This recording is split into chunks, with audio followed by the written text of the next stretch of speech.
Gimana Cik kabarnya Cik? Puji Tuhan baik. Masih bisa survive melalui corona ini ya. Udah puji Tuhan deh. Masih bisa survive. Sekarang sibuk.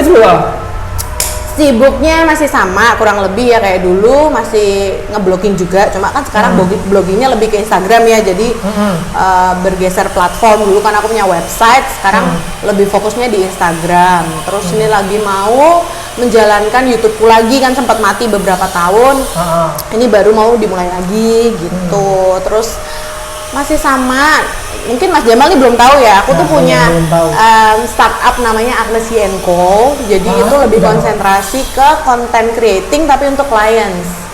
Jadi klien-klienku, aku handling Instagramnya juga, terus ikut bikin strategi marketing online-nya juga, kayak gitu-gitulah. Jadi misalnya Mas Jamal nih punya produk kopi gitu ya, Instagramnya diserahin ke aku, marketing online-nya diserahin ke aku, nanti aku yang ngurus nih mau di endorse ke siapa sih, ini tuh cocoknya buat siapa sih, kayak gitu. Berarti lebih ke kayak digital marketing strategi gitu ya? Lumayan, lagi menuju ke arah situ, tapi sekarang fokusnya lebih ke content making-nya. Oh, ke konten kreatornya. Tapi menuju ke situ, menuju ke digital marketing dan teman-temannya. Itu untuk produk doang apa ada juga kayak buat misal ada influencer apa ntar masuk ke manajemen gitu bisa juga? Bisa juga. Jadi memang selama ini influencer aku selama ini masih freelancer. Lagi nanti mau menuju ke situ juga nih. Jadi kayak agak-agak manajemen gitu. Ya betul. Kan sekalian lah. Maksudnya kan udah platformnya udah ada. Udah satu bidang ya sekalian. Nah, aku tuh ketemu Agnes kapan ya? Lama banget, 2000 enggak yo 2014 sekitaran 14-15 nggak sih? Sekitar itu kayak 2014-2015 itu zamannya Mas Jamal masih di Thousand Doors. Masih di Thousand Doors, terus dulu sempat ketemu itu gara-gara COD-an beli kaos yang iya bener itu gila lama banget ya, sejak itu ya terakhir kita nggak ketemu ya.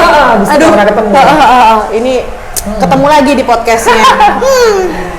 Nah, dulu kan berawalnya dari mana sih kok bisa ke arah kesini awal mulanya? Jadi sebenarnya dulu itu kan aku di tahun 2013 itu fotografer dulu nih. Pernah fotografer dulu. Aku jadi fotografer wedding, jadi asistennya salah satu fotografer di Semarang. Terus di 2014 aku diminta sama Bramata Wijaya. Jadi asisten desainer. Asisten desainer. Ya. Kalau asisten desainer tuh sama fashion design beda. Jadi berarti kalau istilahnya sekarang sih mungkin bukan asisten desainer tapi lebih ke personal assistant. Personal assistant. Jadi aku ngurusin semua, mulai dari dia ketemu klien, nanti dealing, mau pembayaran, mau ngurusin produksi.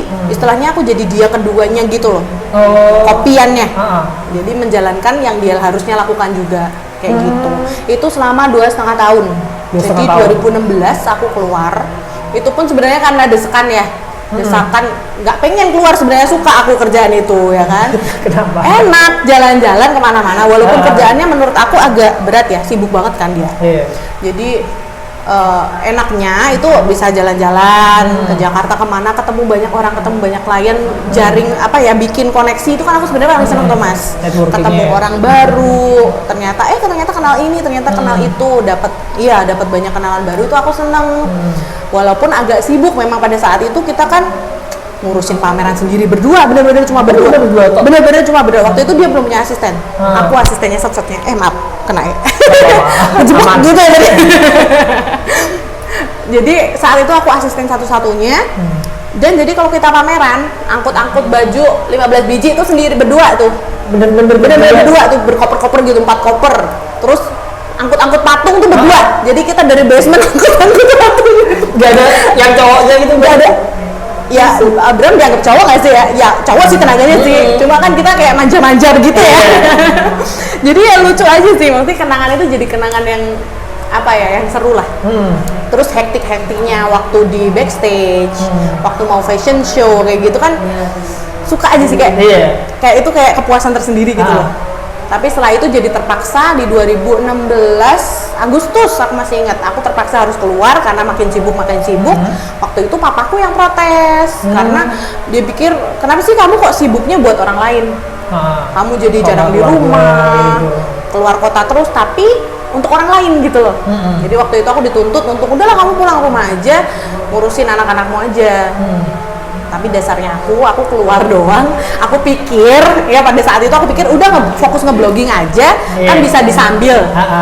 Angan-angannya gitu. Ternyata kan jauh lebih sibuk kan karena menjadwalkan diri sendiri, bikin agenda sendiri kayak gitu. Ternyata jadi jauh lebih sibuk, tapi pada saat itu ada kesenangan lain lagi lah. Maksudnya kita pasti punya pekerjaan, ada plus minusnya ya. Dari blogging itu sendiri banyak opportunity baru yang terbuka, banyak ketemu orang baru juga, dan untungnya udah ada networking dari sebelum itu, pekerjaan sebelum itu kan. Jadi lebih lancar sih kerjaan, puji Tuhan sih. Itu berarti habis keluar dari punya Hanum Bramanta, dia langsung langsung mulai fashion blog gitu. Iya, langsung mulai fashion blogging. Udah di Instagram apa masih di web? Waktu itu aku mainnya dua, Instagram sama website. Instagram sama website. Waktu itu pakainya Blogspot, tapi udah aku iniin apa sih istilahnya? Domain. Dari bikin domain. Pertama startnya itu, dan karena udah ada lingkungan fashion kan waktu itu ya. Kobram juga fashion, terus Koko aku juga di event-event fashion. Jadi lebih gampang. Pekerjaan pertamaku tuh sudah hosting. Oh, udah langsung hosting waktu itu acaranya Has Publish Fashion Show di Paragon Mall. Jadi aku bersyukur banget sih, maksudnya dari pekerjaanku yang sebelumnya ternyata peluangnya besar di situ. Gitu. Kayaknya sempat pameran juga dulu di Lawang Sewu kan?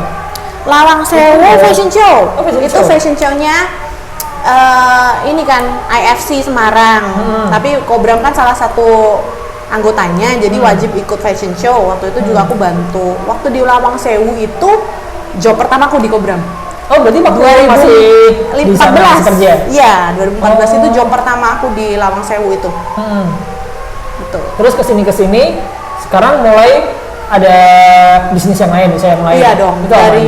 Dari fashion blogging itu ternyata berkembang, mulai ke arah ya Agnes Yenko ini. Jadi aku bikin konten untuk diriku sendiri, tapi kok orang-orang lain mulai kayak, lu kok bagus ya, aku bikinin dong, aku fotoin dong produkku, aku bikinin dong Instagramku, aturin kamu aja deh, aku nggak sempet megang Instagram kayak gitu-gitu kan. Nah mulai deh klien berdatangan, ya kok ternyata peluangnya ke arah situ ya, aku mah ngikutin aja ya kan, sambil improving diri sendiri juga sambil ngambil peluang lah istilahnya mas. Itu udah ada tim apa masih sendiri? Waktu itu masih sendiri, tapi waktu masih sendiri itu start tahun berapa ya, aku agak lupa. Mungkin sekitar 2 tahun yang lalu ya. 2 tahun yang lalu. 2 tahun yang lalu, dan ini setahun belakangan ini memang baru aku hire orang untuk improving lah. Berarti dulu buat create konten itu semuanya sendiri, dari foto produknya, terus editingnya, caption dan lain-lain. Bener-bener one man show. Bener-bener one man show. Waktu itu bisa dibilang memang ngoyo, memang sibuk. Cuma aku tuh tipe yang gini mas, aku kan nggak bisa diem ya, dan suka belajar hal baru, apalagi kalau berbau duit gitu kan. Kita semua kan pasti kayak semangat, udah belajar hal baru, dapat duit, ya kan? Itu kayak udahlah sekalian gitu. Jadi akhirnya ketika udah nggak bisa kehandle lagi, baru aku hire orang-orang ini untuk ya ini aku ajarin kayak gini dengan style aku, tapi tentunya kalau lebih banyak kepala kan lebih banyak yang mikir ya, lebih banyak input lah untuk aku juga gitu. Sekarang udah ada karyawan atau yang bekerja berapa orang? Ini staff sekarang 1, 2, 3 lah, baru 3. Karena kemarin kan sempat kehantam corona juga kan. Sebelumnya sih kita sudah tim ber-6.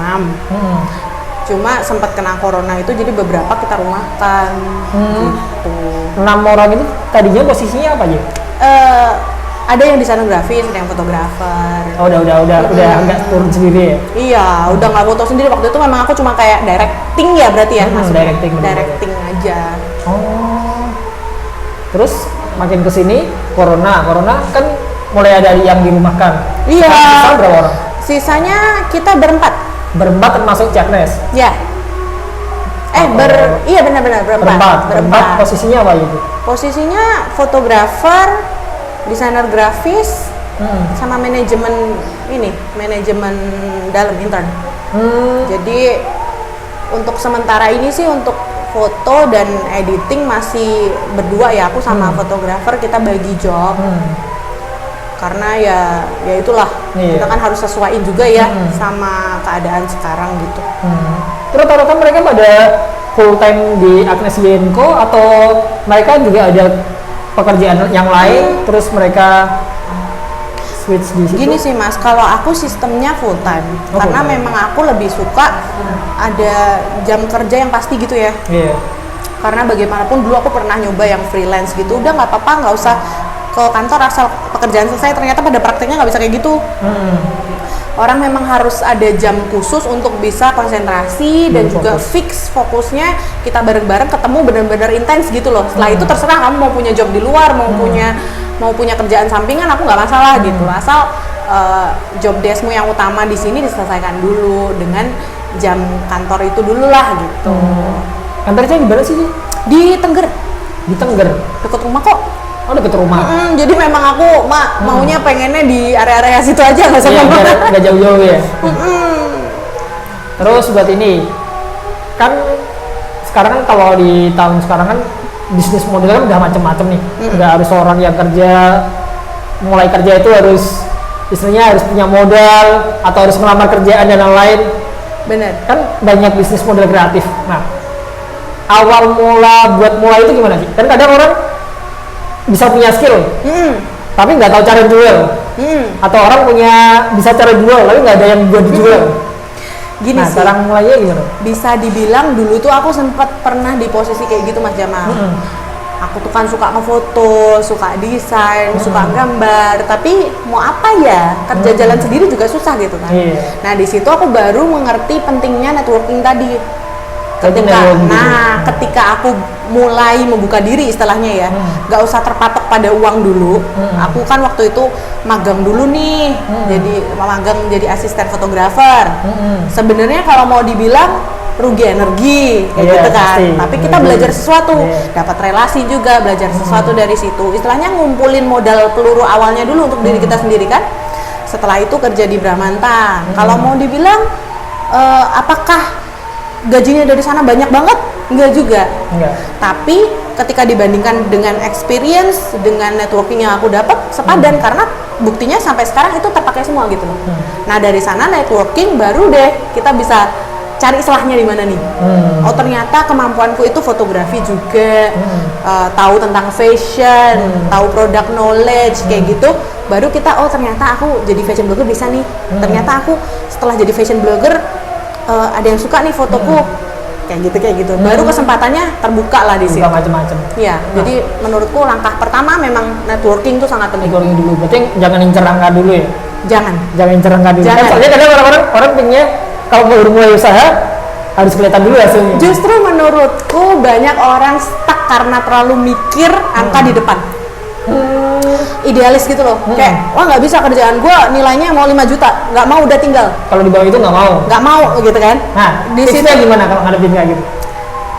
Kalau aku sih dulu nggak tahu ya, aku sangat cincai sekali sih. Jadi kayak aku yang penting aku improve dulu, istilahnya kayak ngumpulin portfolio dulu gitu loh Mas. Kita main murah dulu, kita main ngumpulin portfolio dulu, kayaknya kita udah improve. Nah harga sesuai dong. Kalau hasilnya improve, harga juga harus improve kayak gitu sih. Kadang kan ada yang kayak gini juga. Kita mulai usaha nih, usaha udah jalan, harga kita udah bagus, terus ketemu klien yang mana teman lama atau apa, minta harga temen. Nah banyak nih kasusnya. Itu baiknya gimana dan menyikapinya gimana? Gini sih, kalau aku kan memang sudah punya pricing yang aku hitung untuk istilahnya, ini bagiannya staff aku, ini bagianku, ini bagian produksi. Jadi memang sudah jelas dalam satu paket tuh costnya apa aja gitu loh Mas. Paling kalau sama temen ya aku akan bilang dengan terus terang, ini aku akan kasih diskon tapi maksimal cuma segini karena ini aku motongnya dari kosku sendiri nih. Jadi keuntungan yang buat aku yang aku potong gitu loh, untuk kamu gitu. Jadi mau diskon pun harus realistis lah. Yang wajar ya. Iya, karena sudah bukan one man show lagi. Mungkin kalau dulu cuma aku doang masih oke lah. Masih nggak apa-apa lah, cincai lah, gue bantuin aja lu gitu kan. Tapi kan sekarang kita menghidupi banyak orang ya. Jadi nggak bisa kayak gitu lagi. Keputusan kita ya soalnya. Terus kalau buat ini, buat fashion blogger kan kalau bisa dibilang kan kita orang nulis sama update informasi dan lain-lain. Itu konversi buat mata ke uangnya gimana? Sebenarnya gini, bisa dibilang kalau sekarang bloggingku malah jadi sampingan ya. Sampingan yang lumayan gitu. Nah, itu lumayan ya. Tapi kalau logikanya kan orang awam pasti orang nulis dapat duitnya dari mana? Kalau masih food blogger masih gampang, kadang orang dibayar buat review dan lain. Ya. Nah, kalau fashion blogger kan lebih Ya, kalau fashion blogger bisa dibilang modal awalnya jauh lebih besar daripada food blogger. Karena istilahnya gini, kamu makan kan setiap hari, sehari 3 kali. Pasti makan, mau itu ngemper, mau itu di restoran. Kamu pun dengan makan terus kamu mereview itu udah jadi modal awal kan untuk blog kamu gitu kan. Sedangkan kalau fashion kamu memang harus belanja dan nominalnya nggak sekecil kamu makan. Itu modal awalnya lumayan pasti kalau dihitung-hitung. Tapi ketika nanti sudah jadi istilahnya udah stabil, income-nya juga lebih besar daripada endorse makanan gitu kan. Ya kalau mau dibilang ya income-nya dari endorse. Oh, lebih dari endorse. Lebih dari endorse. Pun kalau memang bukan endorse ya mau nggak mau itu dianggap modal. Blogging aja dengan barang-barang yang memang aku udah punya gitu kan. Kasih tips. Untuk sekarang memang Instagram aku belum terlalu gencar sih untuk yang kayak tips apa gitu, nanti ke depannya mungkin ya. Kalau sekarang lebih ke apa? Kayak sekarang lebih ke nunjukin style aku sih. Gitu ya? Nunjukin ke style aku, dan memang ternyata follower aku pun apa ya, mungkin karena aku nyeleneh gitu ya, jadi kayak memang sudah segmentednya ke situ. Jadi nggak terlalu yang harus bagaimana banget gitu loh. Dan kayaknya ke arah sini malah mereka lebih suka updatean aku yang soal kayak apa treatment rambut kayak gitu. Kemana-mana gitu ya. Rambutnya baru kemarin dari salon.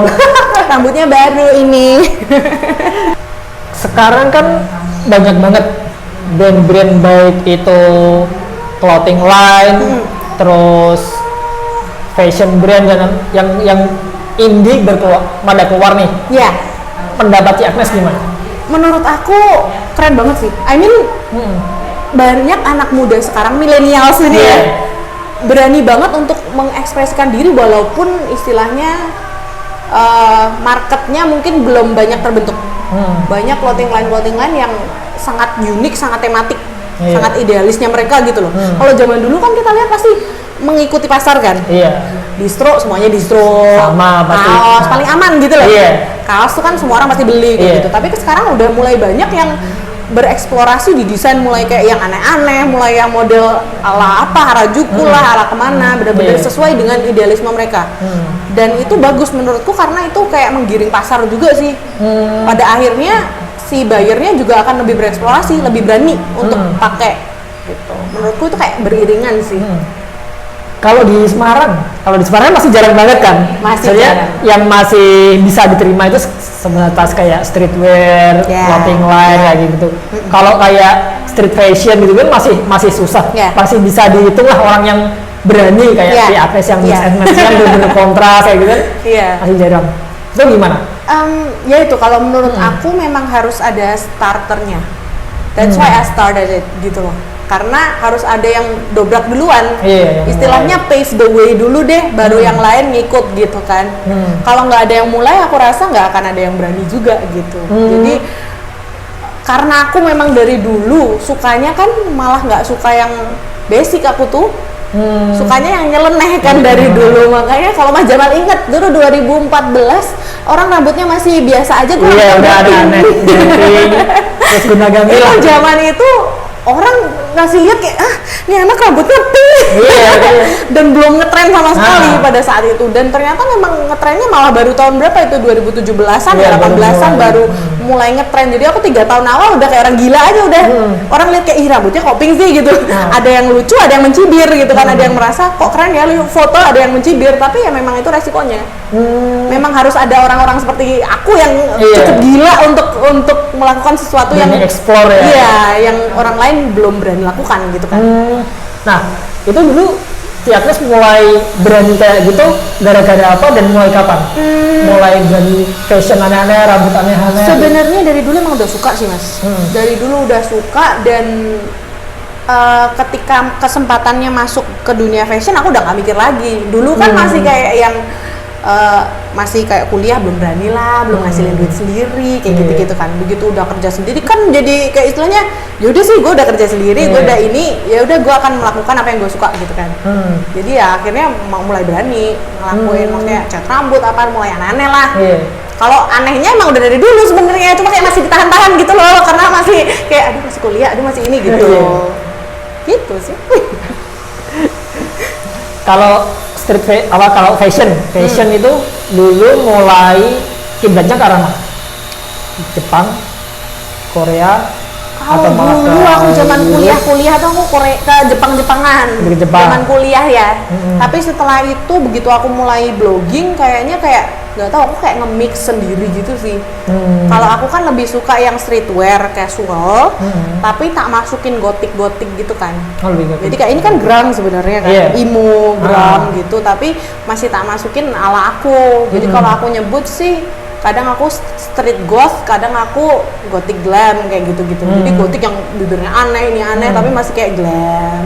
Tapi kadang masih nyantai, tapi juga masih ada kayak agak smart casual kayak gitu-gitulah. Terus sedikit ini Cik tanya, aku juga kemarin baca-baca sih, ternyata street fashion dan streetwear itu beda. Beda. Apa gimana? Jadi gini, street fashion itu kan sebenarnya fashion yang kamu temui di jalanan. Which means kadang orang juga pakainya summer dress, tapi kamu kasih jaket, kamu kasih apa, itu tuh yang paling sering di TikTok tuh kalau Mas street fashion. Tapi kalau streetwear itu sebenarnya lebih kayak, kalau sekarang istilahnya apa ya, kok aku jadi skip ya, kayak athleisure. Oh iya tahu. Itu streetwear semacam kayak gitu sih harusnya. Athleisure kan masih lebih ke kayak sporty. Loungewear. Iya, harusnya kan sebenarnya street fashion itu ya sporty, terus yang kayak sobek-sobek apa kayak gitu-gitu kan. Gitu. Jadi kalau street fashion lebih luas sih menurutku. Karena ya street apapun yang ada fashion di street gitu kan. Kalau streetwear lebih tersegmen. Iya. Kalau street fashion sendiri tuh ada culture-nya nggak atau gimana? Kalau streetwear kan ada root culture-nya, kayak streetwear. Aku sih belum belajar sampai segitu ya Mas. Cuma yang aku amati street fashion itu ya tiap wilayah pasti beda ya. Kayak di Cina kayak gimana street fashionnya. Kalau di Jepang dan Korea street fashionnya kayak gimana gitu. Beda lagi sih. Itu kayaknya cultural juga nggak sih? Tergantung wilayah dan ininya nggak sih? Kalau di Indonesia atau Semarang udah ada kebentuk belum street fashionnya? Apa masih kaosan celana pendek sendal cepit kayaknya sih ya. belum ada cerita ya. Mungkin kalau sekarang bukan lebih ke street fashion ya. Apa? Lebih ke mall fashion. Mall fashion. Soalnya nggak jalan di jalan raya, jalannya di mall. Kalau udah keren ke mall doang.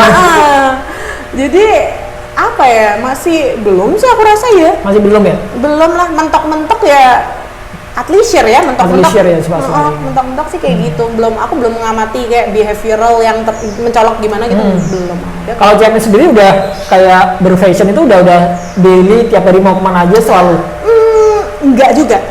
Sebenarnya kalau kamu mengamati Mas, maksudnya kayak apa ya, kalau orang mikir kan aduh Cik Mas mesti kemana-mana stylish. Enggak juga gitu ya. Kadang aku juga cuma pakai kaos, pakai celana pendek, cuma sendalan udah. Cuma ada hal-hal yang aku kadang nggak bisa tolerir gitu loh, kayak misalnya kalau kaosku cool tone, celanaku ya harus cool tone, sendalnya juga harus cool tone. Nggak bisa aku tiba-tiba abu-abu sini coklat terus itu hijau, nggak bisa gitu, kayak harus masih senada.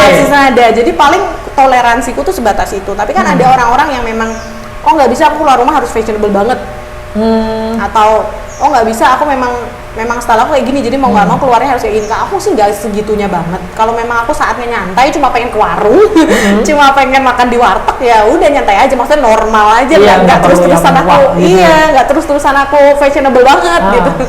Tapi kayak gini buat si Agnes cuma ke diri sendiri apa udah diterapin ke anak-anak juga? Ke anak-anak juga. Percaya nggak percaya sih, anakku sekarang udah berdiri di depan kaca, mama ini matching nggak? Cowok apa cewek sih? Cewek semua, 2. Oh, 2 cewek semua? Iya, 2 cewek semua.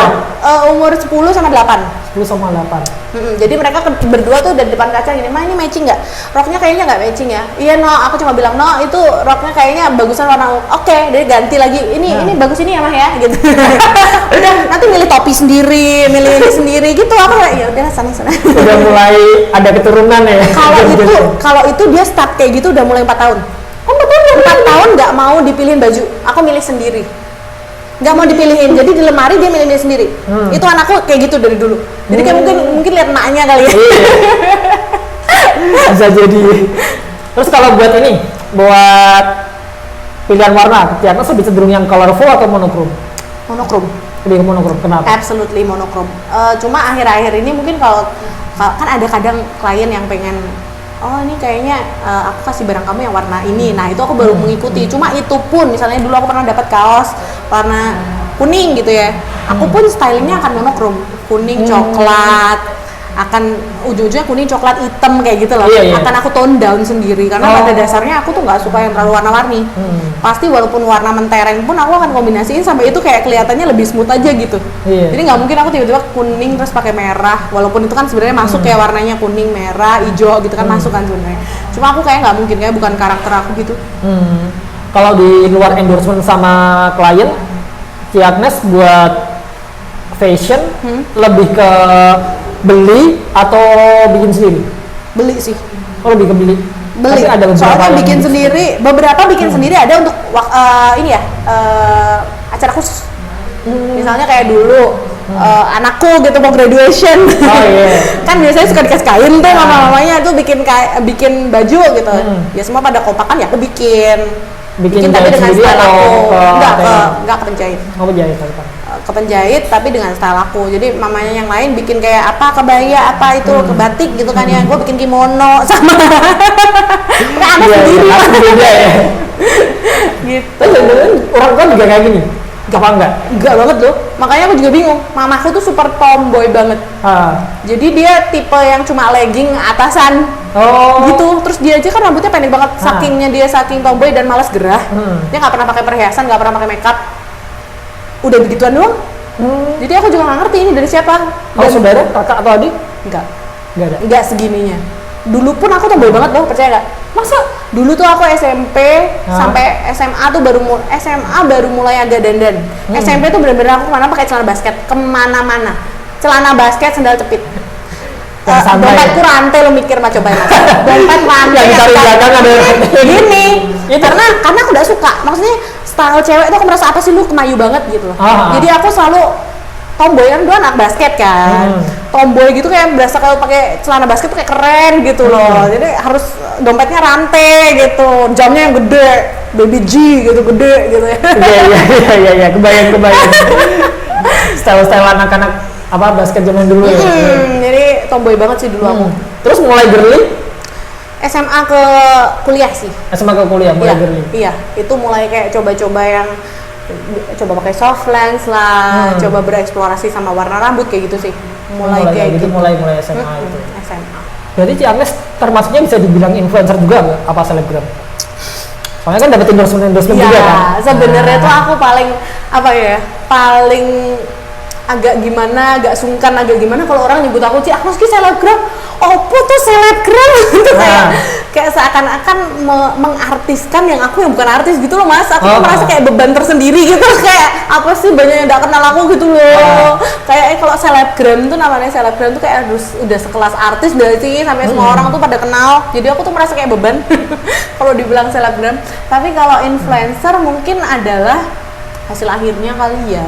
Jadi kalau aku mau self proclaim bilang aku influencer juga ntar dikira gimana gitu. Jadi aku lebih suka membahasakan kalau aku tuh content creator. Kalau ada yang terinfluence ya alhamdulillah gitu kan ya.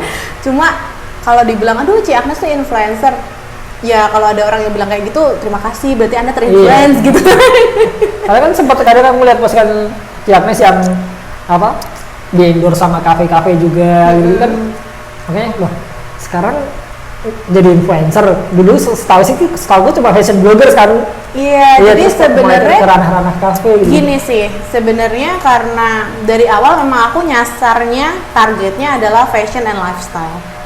Jadi ketika aku lifestyle-nya banyak orang yang tahu kan, oh Cik Agnes tuh suka ngopi, Cik Agnes tuh suka nongkrong di kafe, kerjanya juga di kafe kayak gitu. Nah itu tuh mulai banyak yang istilahnya ya yang endorse ya jatuhnya. Terus akhirnya makin ini sih, aku sih sementara ini kayak apa ya? Kalau hal-hal yang masih bisa masuk memang lifestyle aku seperti itu, aku pasti ambil endorsement-nya. Karena orang pasti tahu gitu, orang pasti oh Cik Agnes memang kayak gini orangnya. Oh dia memang suka nongkrong, dia memang suka ngopi. Dia memang kalau nongkrong memang begitu stylenya gitu kan, masih tak masukin. Tapi begitu udah endorsementnya udah kayak nggak nyambung sama aku, terus memang bukan lifestyleku kayak gitu, ya nggak mungkin juga. Iya. Berarti tetap jaga karakter. Tetap ya? idealis lah. Tetap aku nggak mau jadi orang yang terlalu kayak duit banget sampai nggak mikir image atau nggak mikir oh ternyata ini bukan lifestyle aku terus jadi mengubah aku gitu. Aku nggak mau sih. Gitu. Ya kadang ada yang influencer atau Instagram, selebgram yang kayak gitu ya, kayak mereka terlalu ngejar angka terus jadi kayak kehilangan jadi diri gitu. Aku nggak mau, aku merasa itu kayak disayangkan gitu sih. Kamu tetap harus jadi dirimu. Nah, duitnya kan ekstra gitu. Jadi kalau ada yang suka ngelihat kamu seperti itu dan mau kayak istilahnya apa ya? Berbisnis sama kamu karena dirimu yang seperti itu, ya pertahankan dong. Kalau kamu udah jadi ke kanan ke kiri, kamu jadi nggak jelas kamu di mana gitu kan. Kalau buat start jadi yang bisa dibilang influencer atau selebgram, itu harus dimulai dengan follower yang gede dulu atau gimana? Enggak sih, dulu aku awal followerku cuma 500. Tapi itu aku sudah istilahnya gini deh Mas, jadi kayak apa ya, mulai aja. Kalau pengen jadi influencer, pengen jadi blogger, mulai aja. Sebenarnya kan intensinya, nah kadang banyak yang salah ini, intensinya udah cari duit. Nah itu. Sebenarnya intensi ngeblogging kan pertamanya adalah sharing. Kalau sharing ada yang terbantu, otomatis kamu seneng kan. Harus ada manfaatnya. Nah, harus ada manfaatnya buat follower juga. Ketika follower merasakan manfaat, kan akan kayak rantai sih gitu, kayak berantai gitu kan ada efeknya. Nah, kayak efeknya apa? Ada yang seneng, terus ada yang merekomendasikan ke orang lain, kan follow ini aja gitu kan. Dia suka bagi info tentang ini loh. Sebenarnya kan dari situ. Nanti akan berkembang sih. Plus kolaborasi itu penting banget. Jadi aku selalu menyarankan buat yang baru start bikin konten, kolaborasilah. Mau kamu kolaborasi sama klien, ngasih endorsement gratis, mau itu kolaborasi sama blogger lain, mulai kolaborasi aja. Yang penting ada sesuatu yang dipertukarkan ya. Iya, karena dari situ kan istilahnya bertukar follower juga, bertukar audiens. Kamu memperkenalkan diri. Nggak mungkin dong kita memperkenalkan diri tapi tiba-tiba udah ngasih rate. Oh iya. Halo, aku ini followerku baru 500 tapi aku minta ya 50.000. Gak mungkin, maksudnya kayak kualitas kamu tunjukin dulu lah. Soalnya kalau sekarang kayak follower kan bisa dibeli kan. Ya, jangan sampai kayak gitu sih. Iya, soalnya berarti kan nggak bisa jadi patokan juga. Sudah kan? Gini sih Mas, nggak beli aja udah susah mempertahankannya. Iya. Engagementnya. Apalagi sekarang corona itu kan orang-orang berlomba bikin konten yang bagus-bagus ya. Iya. Sekarang naik turun banget. Insight aku pun naik turun banget, apalagi kalau beli, coba Mas bayangin. Ya kan, untuk mempertahankan yang beli ini piye ya kan, nggak ini kan, nggak sebanding dengan kamu insights-nya. Jadi udah cukup sulit lah, jangan dipersulit. Bikin yang organik aja ya. Iya, bikin yang organik aja. Wes paling mentok ya itu, paling mentok kolaborasi lah. Kalau lu punya kalau kamu punya temen yang terkenal, ya dimanfaatkan dalam hal yang baik. Jangan terus dimanfaatkan yang manfaatkan banget, tapi kan ya sebagaimana porsinya aja. Nah, kalau digituin jatuhnya ntar jadi pansos nggak sih? Pansos itu perlu menurutku. Perlu. Sangat penting. Tapi tapinya itu. Nih boleh di judulnya pansos itu penting gitu kan. Iya. Tapi namanya pansos tuh ya harus menguntungkan kan? Iya. Misalnya nih, aku punya temen artis, hangout bareng nggak apa-apa dong, bareng, foto bareng nggak apa-apa dong, foto bareng. Cuma kan ya pada saat itu jangan terus-terusan kamu pepet terus, foto post, kamu juga ngepost ya, foto post ya, ya yang masuk akal aja sih. yang alus-alus aja, sama kayak temenan sih. Kita temenan nggak mungkin mepet-mepet dia maksa dia untuk menguntungkan kita kan, sedangkan kita nggak kasih keuntungan ke dia gitu. Sebenarnya pansos itu kan juga seperti apa ya, pertukaran bisnis juga nggak sih, mutualisme. Harus saling menguntungkan. Oke, terus kalau ini nih Ci, kan tadi kita ada bahas Instagram, terus bahas masalah fashion. Terus kalau pendapat Ci Agnes masalah anak-anak sekarang, kan lagi ngetren nih yang namanya jadi entrepreneur, terus mulai startup dan lain-lain. Tapi kadang mereka ngelakuin itu karena pengen image label kayak sebagai influencer, selebgram, punya bisnis dan yang lain. Sedangkan mereka kapasitasnya belum di situ. Apa ya? Kalau menurutku itu masuknya kan ego ya, pengen dipandang, pengen apa.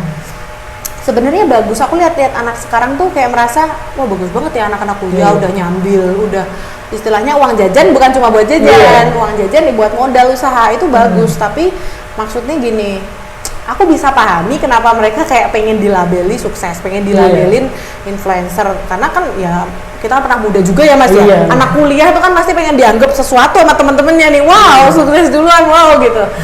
Tapi ya jangan sampai kebablasan aja gitu. Kebablasannya dalam artian? Kebablasan dalam artian lu lifestyle-nya udah di sini, penghasilan lu masih di sini, begitu. Jadi ya udah sewajarnya aja. Iya sih. Jadi sukses, jangan kelihatan sukses. Lebih enak kayak gitu loh, daripada kejar pajak. Bener. Kita aja kalau ada penghasilan dibet-betin. Gitu. Jadi pada akhirnya sih kalau ego-egoan kayak gitu bakal lebih banyak rugiin sih. Maksudnya aku pun kalau orang lihat, mungkin Mas Jamal sendiri mungkin ngeliat aku kayak wah Ci Agnes Ki, oh hidupnya mewah mungkin kayak gitu, atau oh enak ya ngafe terus kayak apa segala macam. Makanya aku kadang-kadang sharing juga, oh ini warteg sini enak loh.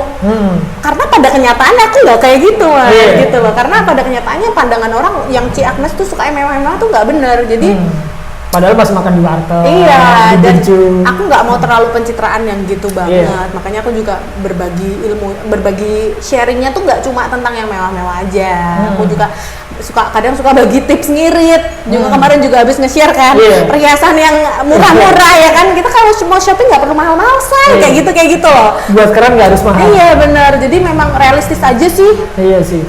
Justru yang kayak gitu yang menurut aku bakal istilahnya apa ya, menyentuh audiens kamu. Oh dia manusia juga kok. Oh masuk akal loh yang dia omongin gitu loh. Masih bisa dicapai ya. Iya benar. Ini. Enggak terus kayak kadang-kadang kan kita follow yang influencer yang kehidupannya kayak keluar negeri terus apa terus semuanya branded, berat juga kan mau ngikutin juga. Oh dia stylish, iyalah stylish pakainya Prada gitu kan. Kadang-kadang juga nggak sampai gitu. Perlulah maksudnya aku juga mumpung masih dalam marketnya situ ya, aku maksimalkan. Aku memang maunya seperti ini nih untuk sekarang. Untuk sekarang ya, siapa tahu abis ini mau di endorse Prada juga nggak nolak gitu. Boleh. Langsung ganti market gitu. Kalau endorsement yang masuk sekarang di bidang fashion yang paling gede apa? Paling gede yang udah masuk ke Ci Agnes. Sebenarnya aku sih masih di skala kayak yang ya itu sih kayak hardware, Hush Puppies, Obermain. Oh hardware masuk juga. Obermain masuk. Apalagi lupa aku ya, kayak semacam yang eksekutif kayak gitu-gitu loh, yang grupnya mereka itu. Hardware Jawa Tengah yang pegang teman si Anggi. Oh Mas Anggi itu temen ya? Kan di boy juga dia. Oh iya dia pernah cerita. Iya itu rutin hardware masih. Oh masih ya. Masih rutin. Aku justru karena hardware itu lokal. Sebenarnya aku lebih support produk lokal. Jadi kalau Mas Jamal dulu sempat ngikutin, aku tuh selalu ngomong kalau kalian startup misalnya di dunia fashion dan punya kualitas bagus dan plus lagi produk lokal, terus kalian kontak aku aja, aku bakal endorse for free karena aku sangat mendukung sih fashion lokal karena penting banget buat fashionnya Indonesia itu lebih maju karena kan apa ya selama ini kan kita selalu belanja tuh apa sih Mas, H&M kan, Zara, Pull & Bear, Uniqlo, Stradivarius. Produk lokal tuh nggak kalah bagus loh. Hardware itu kan lokal kan? Hardware loh ini by the way. Hardware lokal. Terus yang lokal tuh apa aja sih brandnya? aku lupa ya. Hardware. Hardware, color box tuh ya lokal ya? Kalau lokal. Dulu ada ARL tapi udah mati ya. ARL. HRL aku nggak zamani mas. Hardware sama ARL kan dulu kan sebelahan kan, jadi satu. Oh, aku yang nggak punya zamani. satu orang kayaknya. Oh. Satu orang tapi dia punya 2 brand gitu. Oh, aku malah nggak ngerti. Setauku yang lagi gencar-gencar ya memang hardware sih. Lokal produk lain yang ini ya, yang ready to wear gitu ya, Iya, yang gitu. basic daily wear gitu tuh nggak banyak yang Masih berani jarang. gitu lah. Hmm. Rata-rata tuh antara di market yang online shop atau di market yang designer wear. Kalau desainer wear itu apa lagi? Designer wear itu kan lebih ke gini mas, jadi kayak apa ya? Ya desainer, yang mendesain adalah desainer.